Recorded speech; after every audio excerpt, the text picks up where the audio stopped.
nilai-nilai positif inilah yang harus kita terapkan di dalam kelas, baik itu dalam proses pembelajaran maupun dalam keseharian bersama siswa.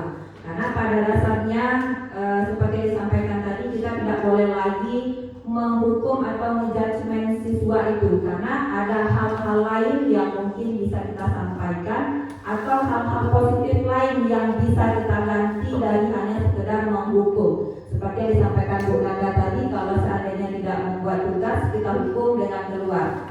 Nah, berarti itu yang akan kita ganti sekarang. Nilai positif apa yang bisa kita lakukan di dalam kelas selain dari menghukum siswa tersebut. Kan banyak hal pelanggaran-pelanggaran, misalnya siswa tidak memakai pakaian yang sesuai dengan aturan, kemudian siswa tidak mengerjakan tugas, atau bahkan ada siswa yang di dalam kelas itu yang usil dan mengganggu temannya. Itu adalah hal-hal yang kesehariannya terjadi di dalam kelas kita temui. Nah, selama ini yang kita lakukan ketika dia tidak mengerjakan tugas, kita suruh keluar. Ketika dia tidak memakai baju sesuai aturan, kita suruh pulang. Ketika ada siswa yang jahil kepada temannya atau mengganggu temannya, malah kita marahi dan kita usir. Kan itu kondisi sesungguhnya yang sebenarnya terjadi selama ini. Nah, di sini ada yang namanya 5 posisi kontrol restitusi, kemudian juga nanti ada pola restitusi yang akan yang bisa kita gantikan nilai positifnya yang selama ini kita lakukan dengan pola restitusi tersebut. Nah, oke Bapak Ibu, sekarang kita berbicara dulu mengenai 5 posisi kontrol restitusi. Yang pertama, sebagai seorang guru itu kita memiliki 5 posisi kontrol. Yang pertama itu penghukum. Artinya penghukum di sini adalah seorang penghukum bisa menggunakan hukuman fisik maupun verbal. Ini secara teorinya dulu ya, nanti baru kita masuk ke restitusinya. Apa sesungguhnya yang harus dilakukan oleh guru. Nah, orang-orang yang menjalankan posisi penghukum senantiasa mengatakan bahwa sekolah memerlukan sistem atau alat yang dapat lebih menekan murid-murid lebih dalam lagi.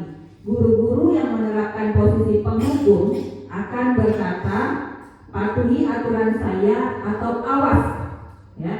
Kamu selalu salah saja, selalu, pasti selalu yang terakhir selesai.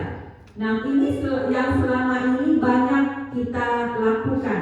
Nah, ini adalah salah satu posisi kontrol yang tadi, penghukum. Nah, kita akan kaji, ini ada 4 lagi Bapak Ibu. Yang kedua itu pembuat merasa bersalah. Maksudnya di sini adalah pada posisi pembuat merasa bersalah ini biasanya guru akan bersuara lebih lembut. Artinya kita membuat siswa kita itu merasa bersalah dengan kondisi yang dia lakukan. Nah, pembuat merasa bersalah akan menggunakan keheningan yang membuat orang lain merasa tidak nyaman, bersalah atau rendah diri. Nah, kata-kata yang keluar dengan lembut akan seperti contohnya, ibu sangat kecewa sekali dengan kamu. Ya, berapa kali Bapak harus memberitahu kamu ya? Gimana coba kalau orang tua kamu tahu kamu berbuat begini? Nah, inilah di posisi murid akan memiliki penilaian diri yang buruk tentang diri mereka. Jadi artinya dengan kita berkata seperti itu, dia akan menyadari kesalahan yang dia lakukan. Nah, yang ketiga, posisi kontrol yang bisa kita lakukan, kita bisa memposisikan diri kita sebagai teman. Ya. Guru pada posisi ini tidak akan menyakiti murid, namun akan tetap berupaya mengontrol murid melalui persuasi. Posisi teman pada guru bisa negatif ataupun positif. Posisi di sini berupa hubungan baik yang terjalin antara guru dan murid. Guru di posisi teman menggunakan hubungan baik dan humor untuk mempengaruhi mereka, mempengaruhi siswanya. Next. Nah, itu posisi kontrol yang ketiga Bapak Ibu. Kemudian yang keempat, pemantau. Nah, pemantau berarti mengawasi. Pada saat kita mengawasi, kita bertanggung jawab atas perilaku orang-orang yang kita awasi. Ya, artinya di sini ketika posisi kita sebagai guru yang memposisikan diri sebagai pemantau ini, kita memantau kondisi yang dilakukan oleh siswa. Artinya kesalahan-kesalahan yang dilakukan oleh siswa itu kita memantau.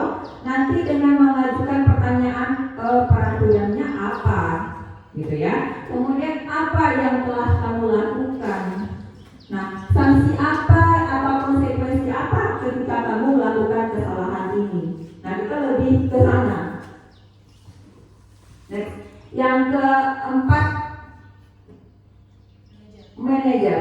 Posisi manajer adalah posisi di mana guru berbuat sesuatu bersama dengan murid, mempersilahkan murid mempertanggungjawabkan perilakunya, mendukung murid agar dapat menemukan solusi atas permasalahannya sendiri. Nah, ini di posisi manajer Bapak Ibu. Nah, yang segi tiga restitusi tersebut, nah ini kita masuk setelah kita mengkaji 5 posisi kontrol tadi yang bisa kita lakukan kepada murid. Ini bentuk segitiga restitusinya atau cara kita menyelesaikan permasalahan kepada siswa. Kita memakai memposisikan diri kita sebagai siapa gitu ya. Nah ini dia Bapak Ibu, segitiga restitusi itu contohnya begini. Kita menemukan satu buah kasus. Anggaplah kasusnya itu seorang siswa yang selalu mengganggu temannya dan akhirnya temannya ini tugasnya tidak selesai. Ada nggak kita menemukan yang seperti itu? Misalnya dia pintar, anggaplah dia pintar, dia selesaiin tugasnya dalam waktu yang cepat. Kemudian dia kumpulkan ke kita, kemudian dia duduk bersama temannya di belakang, kemudian ngajak temannya yang baru main game. Nah seperti itu kan banyak sekali yang kita temukan kondisi-kondisi seperti itu. Nah yang kita lakukan selama ini sebenarnya dia tidak merugikan dirinya, tetapi merugikan temannya. Dia merugikan temannya karena satu sisi mungkin bisa jadi dia akan juara karena dia akan menyelesaikan tugas dengan cepat, kemudian mengumpulkan ke kita. Terkadang itu menjadi luput perhatian kita, tetapi menjadi permasalahan bagi temannya. Nah mungkin bisa jadi kita itu memarahi atau artinya kita menegur siswa tersebut gitu ya. Nah di sini ada kondisi-kondisi hal seperti itu, apapun kondisi persoalannya. Dalam segitiga restitusi ini, hal pertama yang kita lakukan adalah menstabilkan identitas. Menstabilkan identitas artinya ketika kita menemukan siswa, kita memanggil siswa yang bermasalah tersebut, kita tidak boleh menghukum atau memarahi ya. Posisi kita adalah kamu tahu nggak kira-kira kenapa ibu panggil hari ini? Berarti secara tidak langsung dia tidak akan takut gitu. Ketika siswa ini kita panggil, pasti secara tidak langsung dia akan takut karena dalam konsepnya ketika kita panggil mereka itu akan kena marah. Nah itulah di segitiga restitusi itu kita harus menstabilkan kondisi dulu. Kondisi anak ketika kita panggil, ya takut, kita stabilkan kondisi tersebut sampai mereka merasa tenang. Nah baru nanti kita menanyakan keyakinannya, kira-kira bagaimana alasannya, kira-kira kenapa ibu memanggil. Dia nanti secara tidak langsung akan jujur ketika kondisi mereka sudah stabil gitu. Nah ketika mereka udah PR kita itu adalah memposisikan kita sebagai pemantau dan juga sebagai teman. Dia harus bisa mengkondisikan diri dia itu menjawab dengan jujur yang kesalahan yang dia lakukan. Nah kemudian kita akan menanyakan nanti kira-kira itu ada validasi tindakan yang salah. Kira-kira menurut Anda yang Anda lakukan benar apa salah? Dan bisa kita lakukan ke siswa seperti itu.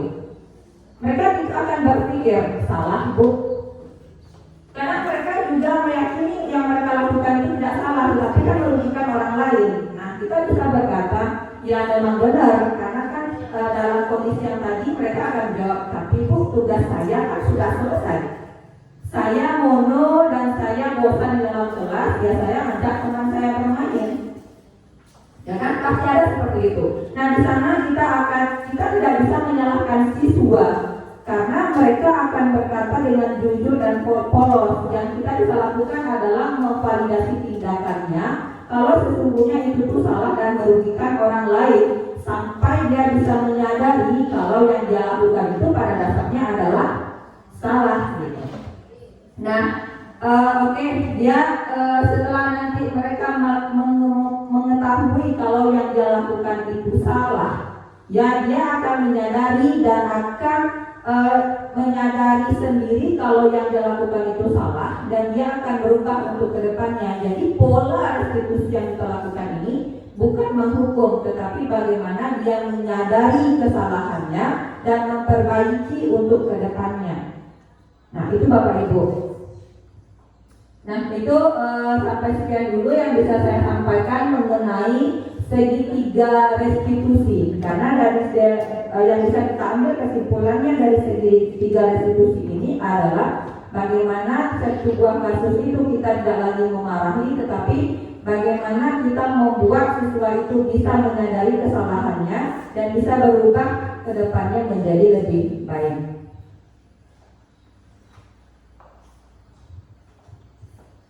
Selanjutnya kepada Bu.